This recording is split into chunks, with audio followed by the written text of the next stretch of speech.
to my book journey. I have a wonderful, great announcement for you today. So this past year, 2025, I put together a reading challenge for myself. And in doing that, I decided to share that with you all here on my channel to see, if anybody wanted to join me in that challenge. So my reading challenge for 2025 was my Journey Through Time challenge. And at the beginning, I was very indecisive about what I wanted to do. So I ended up doing two two challenges, two boards or graphs or whatever, tracks that you could take through time. So I did one where I did a journey through the decades, and then I did another one, journey through the centuries. So I did that this year, and I've had some success with that, and some months not so much. But I've been trying to keep up with that as best as I can. And many of you out there came alongside me, and some of you read the same books I did, and others, put their own twist on it and joined in on the readathon or on the reading challenge as well, which was awesome. I'd love to see that. I love seeing people share what they read during the year. And so for this year, I decided I am not going to do that to myself. Too much pressure on myself with doing two things. And so, but I am going to keep one of those things in mind, maybe in future years. We'll see. I don't know. We'll see how it goes. But I'm really excited about this year's reading challenge. And so, what was I going to say? I'm trying to think. Something just popped into my head and then I forgot. But that's okay. So I'm going to put the graph up here in just a second, and then I'll go through what I'm going to be doing. So I still want to do the same theme, Journey Through Time, but I want to do a Journey Through Time, a historical fiction reading challenge. So whereas last year I did read some historical fiction, but I also read like middle grade or did I do some nonfiction or whatever. You could do that, especially for the decades. If you wanted to read a book published in a certain decade, that could be any genre. So but this one I really wanted to be specific and wanted to look at historical fiction books. Okay, so that's what I'm going to do for my reading challenge, and hopefully you'll be able to come alongside me and do these as well, and it'll be so fun to see what you pick.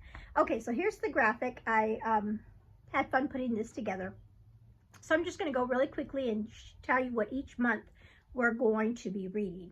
So starting in January, I just wanted to kick it off from the very beginning, and that is read a book set in biblical times, or biblical fiction, or in the ancient era. So you could do a biblical fiction, and there's so many books that are biblical fiction books that I just love.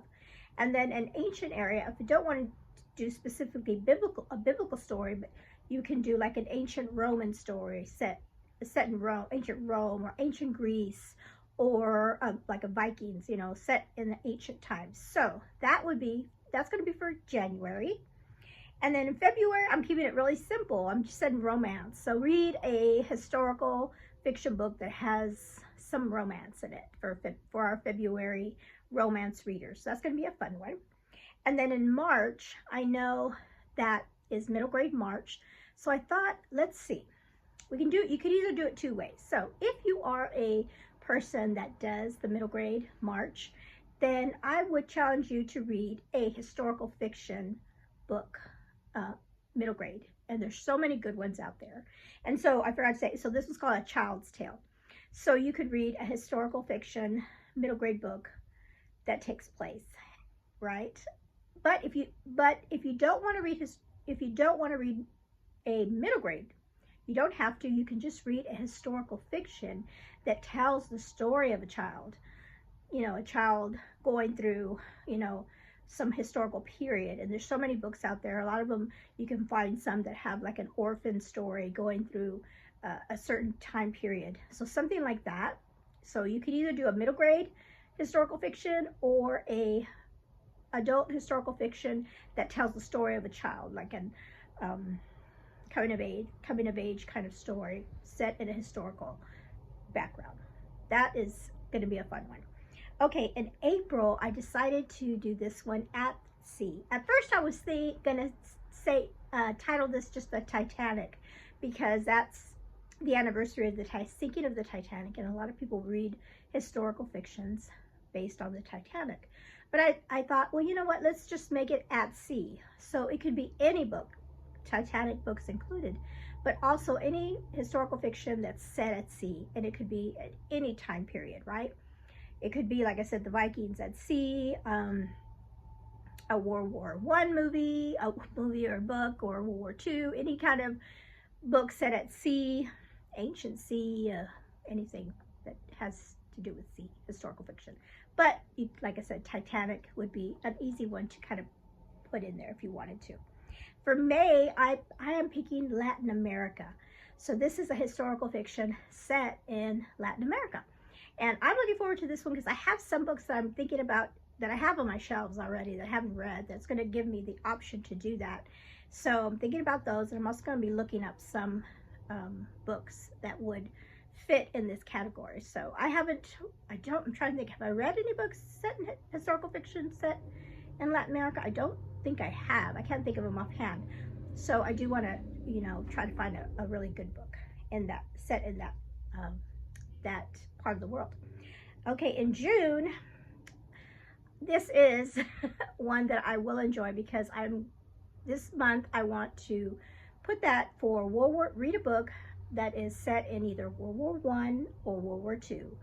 And there is a plethora of books, historical fiction books, to choose from. I have a ton of them on my shelf that I need to read that I have not read. So this is going to be a fun month for that. Then in July, because it is the 250th anniversary of the signing of the Declaration of Independence, so on July 4th, it's 250 years, which is amazing. And so I set that month for read historical fiction set during that time period, during the American Revolution, during the colonial times. So that is going to be a fun month to read, and there's a lot of good ones out there. And so we'll read about our history there. And then in August is a fun one too. This one is good because it's kind of a twist on historical fiction. It's something I've learned recently, that there is this genre out there, and it's historical fantasy. So it's a historical fiction with a little mix of fantasy in there. And so that's going to be a fun one to do in the month of August. In September, I am doing all like school stuff. So it's going to be a read historical fiction that is about libraries, has a library setting, a book, books, bookstore, bookshop, or you have a teacher as your main character, or a teacher story. So libraries, books, and teachers for the month of September, historical fiction there. And then October, this is centuries. I'm going to read a book set in the 1800s. It's one of my favorite, I don't know why, but it's one of my favorite times to read in the historical fiction is any time in the 1800s. There's just so many wonderful stories during that time period. Okay, and then in November, we are going to be reading a mystery or suspense historical fiction, and there's a lot of those out there. So I'm going to try to do that. And then in December, this is the decade one, and I'm just going to let you pick your own or your favorite decade and read a historical fiction book about that. So that is it. Those are my prompts for my reading challenge for 2026. And so last year, what I did was I picked all my books for both the decades and the centuries. I picked them ahead of time and I stuck to it. And then I let you all know what I was going to read. And then if anybody also wanted to join me on with those books ahead of time. I'm not going to do that this year because I kind of not that I got bogged down, but I thought, when we all have that issue with mood reading, that at the beginning of the year, I was excited about reading these books. But then when I got to that month, I'm like, do I really want to read this? Or why did I pick this book? So I'm not going to do that to myself this year. You can certainly do that. Go and a lot of people do. They go through these reading challenges and they pick, especially if they have a lot of books on their shelves that they want to get to. So you can certainly do that. I'm not going to do that. I am going to pick mine just like I do my TBRs for the month. I will try to do a recommendations video for each month to not only for you but for myself, to remind myself what books would I like to read, what books would fit in this for this prompt. So I'm going to do that. I'll do maybe a couple weeks before the month starts. I will have a video with my recommendations or suggestions, recommendations for what books would fit in each month. Okay, so that's it. That's what my reading challenge for 2026. Can you believe it? It's around the corner. It really is around the corner. We're halfway through November, and December is going to go like that. It will go like that. So I'm excited. Please let me know below if you're going to join me. If you're going to join me next year in this reading challenge. I know a lot of people love historical fiction, and this will be a fun reading challenge to do. So let me know in the comments below if you're going to join me, and if you have any recommendations, that'd be great too for others to see. And then let me know also, did you do my reading challenge this year? And let me know if you liked it or you didn't like it. Like I said, this is different, so hopefully you'll like this a little bit better, or than we did last year. Not as many books if you tried to do both. Some people try to do both too. So that is it. That's all I have for you today. Thank you so much for joining me, and you all have a blessed day.